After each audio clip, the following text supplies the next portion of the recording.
Olá, salve, salve galera! Estamos aqui com mais uma videoaula e agora vamos falar do último reino que entrou nos 5 conhecidos, o reino fungi, que até então eles eram tratados como plantas. Hoje sabemos que estão mais próximos de nós animais do que das plantas, por N fatores, beleza? Bom, antes de eu começar a falar do reino fungi, das suas características, dos fungos de um modo geral, eu vou pedir que você dê uma olhada em alguns exemplares que eu vou escolher assim, bem caprichadinho, para que você conheça de quem nós estamos falando. Olha os nossos amiguinhos fungos aí, diversos tipos.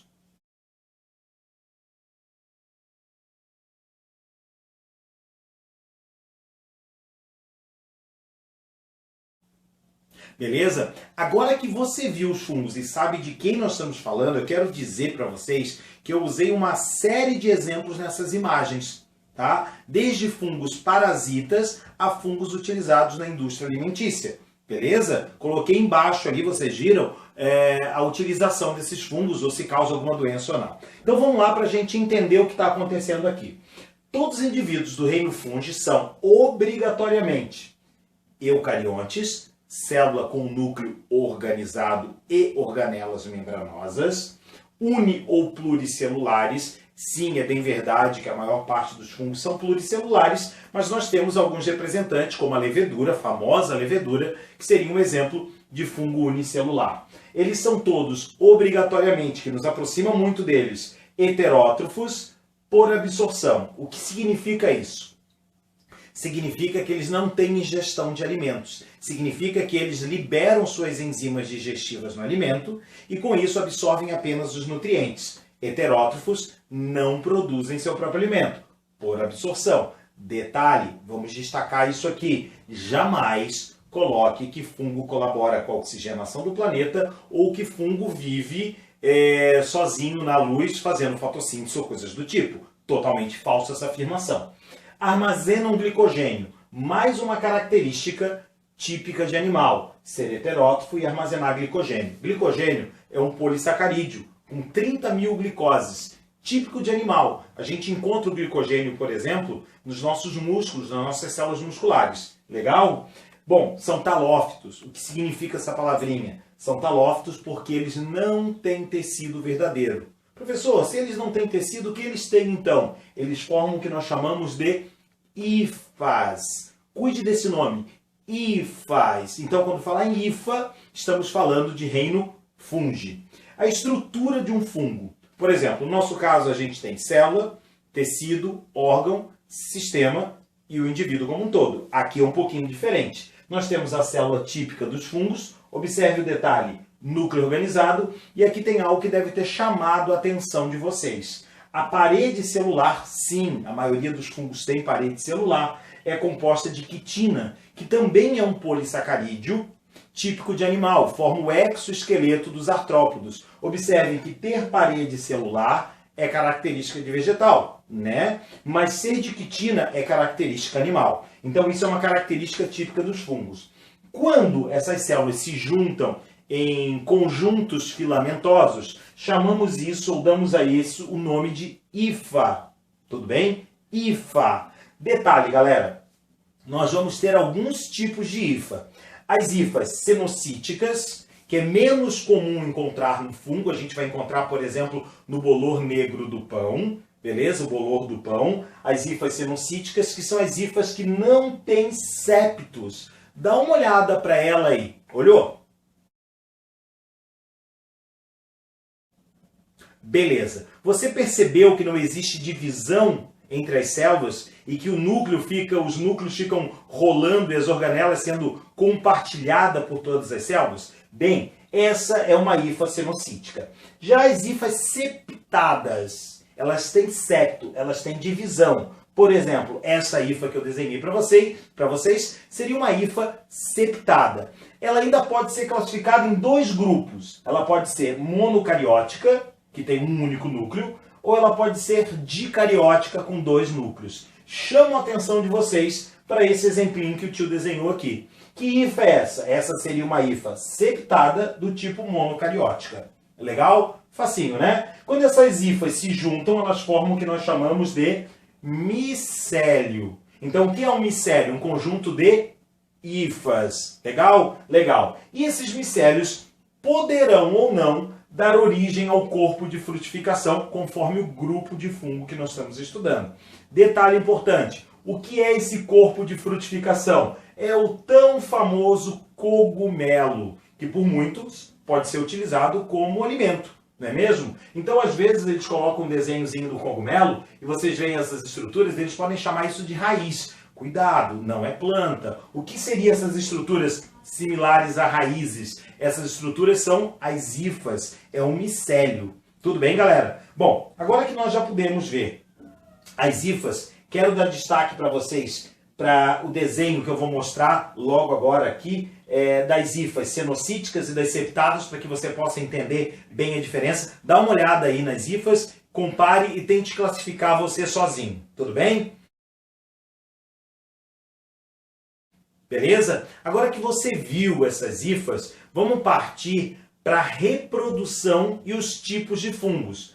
Eu vou falar para vocês da classificação e da reprodução deles, e logo em seguida da utilidade dos fungos no dia a dia e algumas doenças causadas por fungos, tá certo? Bom, a nossa aula de fungos só está começando, mas ela é super condensada para que seja bem prático para vocês. Beleza? Não sai daí não. Já volto. Vou apagar o quadro e já estou de volta. Valeu!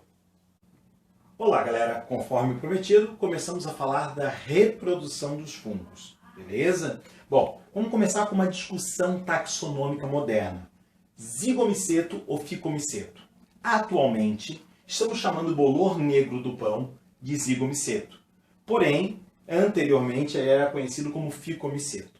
Vamos ver se essas discussões, ou se essa discussão ainda ou já está sendo cobrada nos vestibulares. Por isso que eu utilizei os dois nomes. Tem toda uma discussão se os ficomicetos vão virar fungo aquático e vão passar inclusive para o reino protista, mas eu não vou entrar nessa discussão de sexo dos anjos aqui agora com vocês. Estou usando os dois nomes porque sim, dependendo do autor da questão, ele pode utilizar os dois nomes. Quem é esse cara? Este cara é o bolor negro do pão, responsável por decomposição principalmente de alimentos, vamos dizer assim, rico em carboidrato. Vamos conhecer um pouquinho da atividade desse bolor? Dá uma olhadinha para ele aí.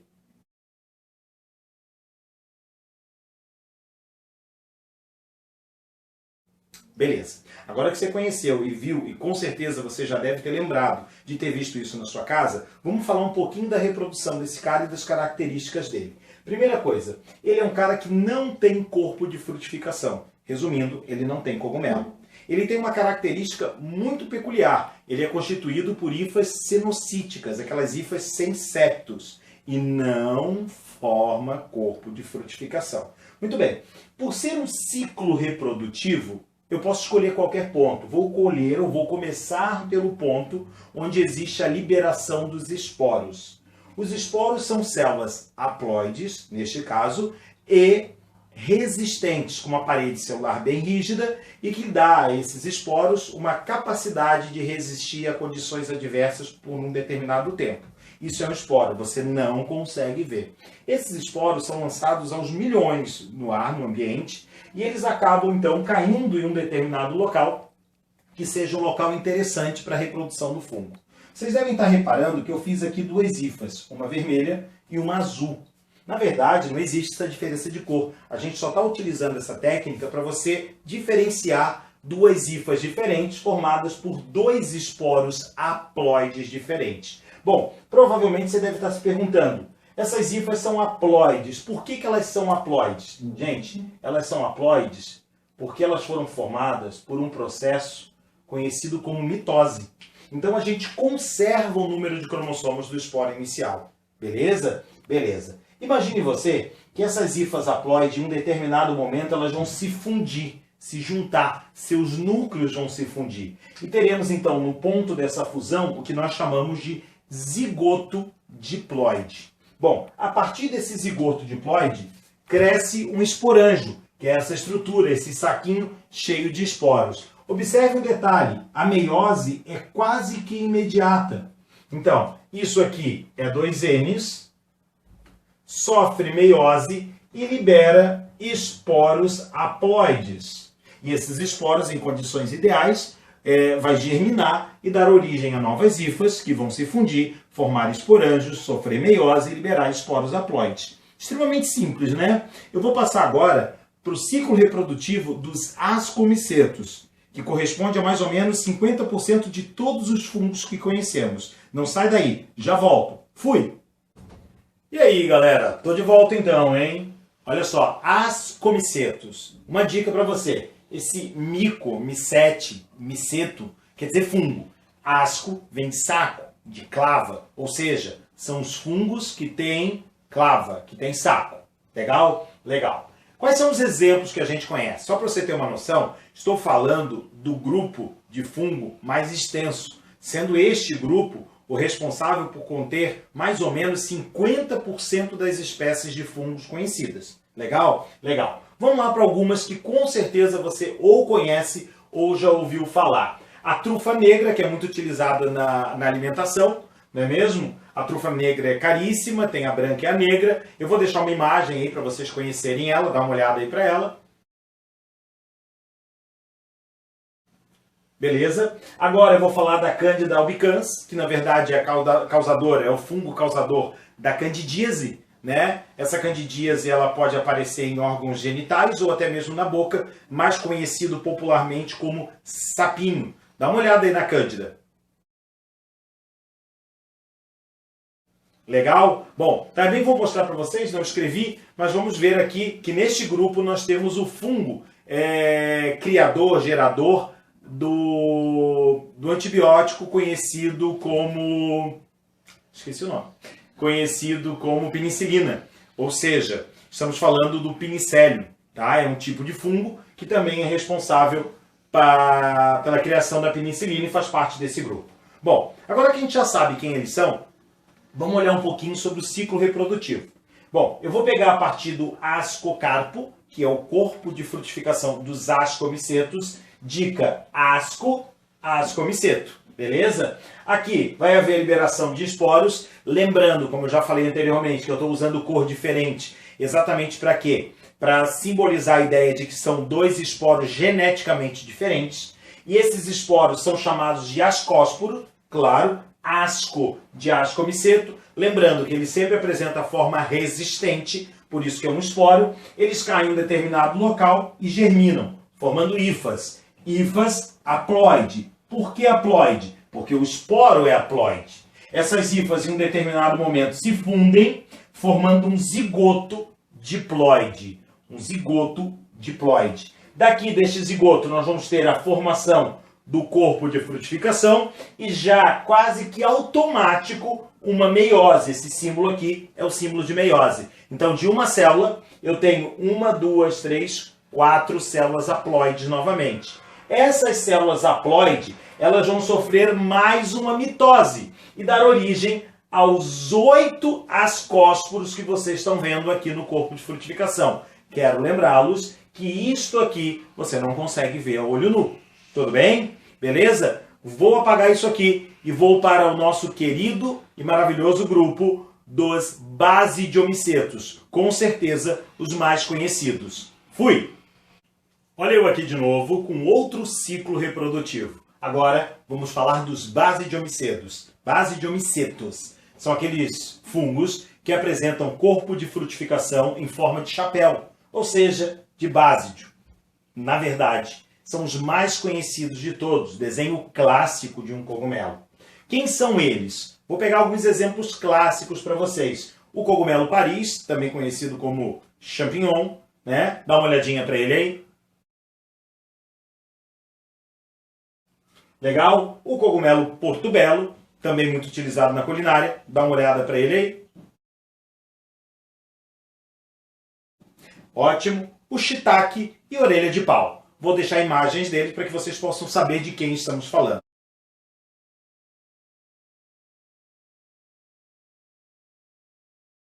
Esses caras, eles são os basidiomicetos e apresentam esse tipo de reprodução, que na verdade não é muito diferente daquilo que a gente veio estudando até agora. Bom, vou partir do princípio que eu tenho um corpo de frutificação, basidioscarpo, corpo de frutificação dos fungos basídeo. Bom, esse pezinho que você está vendo é, na verdade, o basidiocarpo propriamente dito. Observem que eu tenho 4 esporos. Lembra que eu uso cor diferente para simbolizar genética diferente? Existe a liberação desses esporos, que aqui vamos chamar de basidiósporos. Na verdade, é o esporo do basidiomiceto, que é uma forma resistente. Lembrem-se, ele é haploide, tem a metade do número de cromossomos. Acontecerá a germinação, formação das hifas haploides. Essas hifas vão se fundir e daqui vai sair o cogumelo propriamente dito. É importante lembrar que antes teremos quem? Uma meiose nas células para exatamente eu ter a formação de basidiósporos haploides.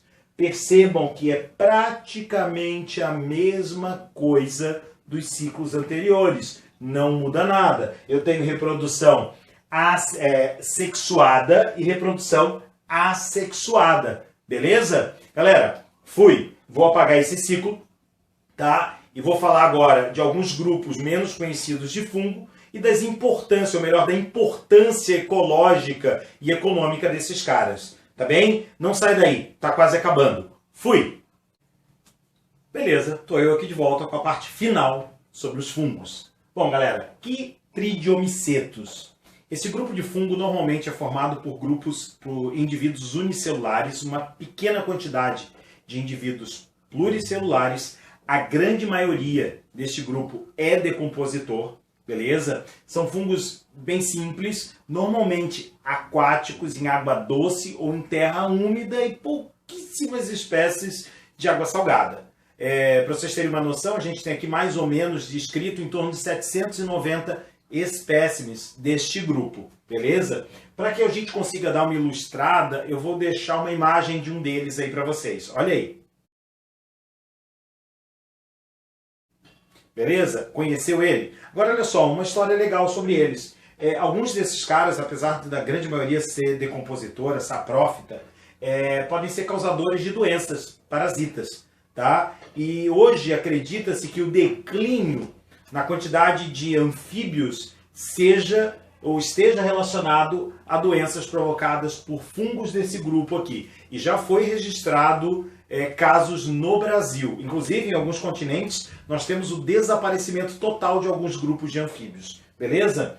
Deuteromycetus. Galera, isso aqui é uma classificação artificial, tá? Como assim, professor? Bom, o que acontece? São considerados fungos imperfeitos. Por que eles são considerados fungos imperfeitos? Porque a gente não conhece a reprodução sexuada deles. Então, grosso modo, eu posso dizer para vocês que a gente não conhece o ciclo reprodutivo deles. Muito provavelmente, boa parte dos deuteromycetus sejam ascomicetos. Então não é incomum que quando você procure exemplos, os exemplos que aparecem aqui são os mesmos ou alguns que aparecem no grupo dos ascomicetos, como por exemplo o fungo gerador, criador da penicilina, tá? Ou a própria Cândida albicans, como eu falei para vocês. Legal? Bom, vou colocar uma imagem de um só para vocês conhecerem, dá uma olhadinha aí.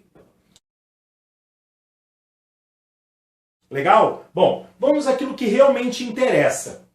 Importância econômica. Gente, os fungos são muito importantes. Por quê? Eles estão associados à produção da penicilina, à produção de substâncias alucinógenas como LSD, que já foi muito usado no passado, inclusive para pesquisas psiquiátricas, produção do pão, tá? O levedo, a levedura, é um fermento, né, natural, é um fungo que fermenta formando o pão e então está associado a fungos. Cervejas, a mesma levedura, queijos e até mesmo a produção do combustível etanol. Tá? O etanol, nosso etanol brasileiro, ele vem da fermentação da cana, da garapa. Também fizemos cachaça, por exemplo. Bom, a grande função aqui, especial, ecológica, é a questão da decomposição. Esses fungos são chamados então de saprófitas ou saprófagos, pois eles estão associados à reciclagem da matéria orgânica, beleza? E aqui vem os dois pontos que eu gosto de chamar a atenção de vocês. Por que eu gosto de chamar a atenção de vocês? Porque isso aqui tem muito a ver com a questão ecológica, então tem muito a ver com o Enem. Micorriza. O que é micorriza? É uma associação entre fungo e planta vasculada. O que acontece? Algumas plantas precisam ter esses fungos em suas raízes, é uma espécie de troca entre eles, pois assim facilita a absorção de nutrientes, principalmente em solos pobres. Beleza? Legal? Vou colocar uma imagem para vocês, dá uma olhada aí. Beleza, né? Então vocês perceberam que isso aqui tem uma importância ecológica muito grande, principalmente em solo degradado, solo pobre. A presença dessa associação de fungos e plantas vasculares ajuda a planta principalmente a absorver nutrientes do solo. E claro que o fungo também ganha. O fungo ganha carboidrato. Por quê? Porque eles são heterótrofos. Legal? E aqui a questão dos líquens, que muitas vezes são utilizados como bioindicadores ou fazem parte daqueles grupos conhecidos como pioneiros, os primeiros a entrar no processo de sucessão ecológica, normalmente degradando rocha e formando solo. E esses caras aqui, na verdade, é uma associação entre alga e fungo. A alga faz fotossíntese e dá matéria orgânica para o fungo, e o fungo retém umidade para a alga. Beleza? E esses caras são muito utilizados como bioindicador de poluição. Dá uma olhada aí num líquen bonito. A barba de velho é um líquen. Dá uma olhada nela aí.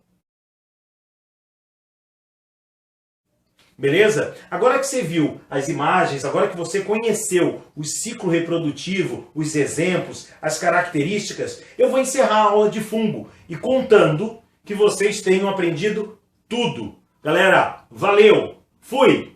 Tchau!